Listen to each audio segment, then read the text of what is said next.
Bonjour Monsieur Lamy et merci d'avoir accepté cet entretien.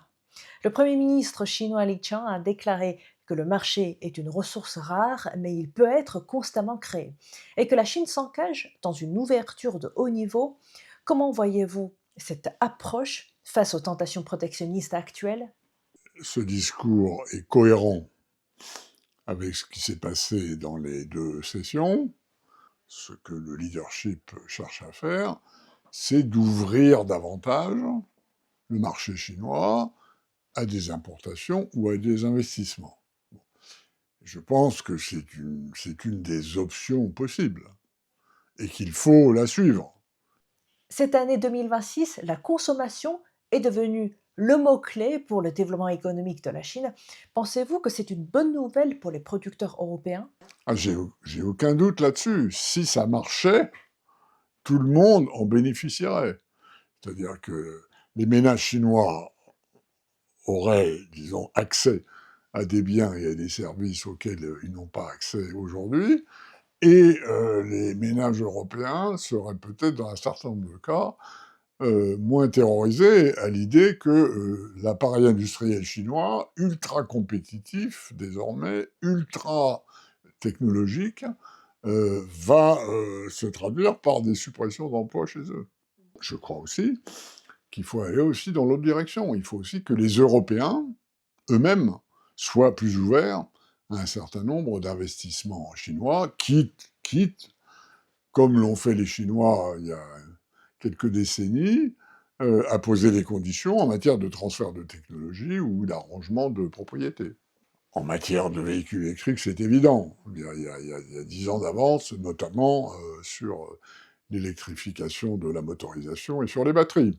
Bon, il n'y a aucun doute là-dessus. Je pense qu'on pourrait faire mieux, au fond, dans les deux sens, du point de vue des flux d'investissement et donc du service des marchés intérieurs. Vous avez souvent souligné l'importance de la gouvernance mondiale dans les domaines comme la biodiversité et la protection des océans est aujourd'hui au cœur des enjeux planétaires. Et dans ce cadre, comment voyez-vous la coopération entre la Chine et l'Union européenne? Bon, je crois d'abord que nous avons aujourd'hui, Chinois et Européens, la même vision des questions océaniques comme désormais stratégiques pour des tas de points de vue. L'environnement, le potentiel de l'économie bleue soutenable, que ce soit de la pêche ou que ce soit de l'exploitation de la biologie marine, les questions géostratégiques.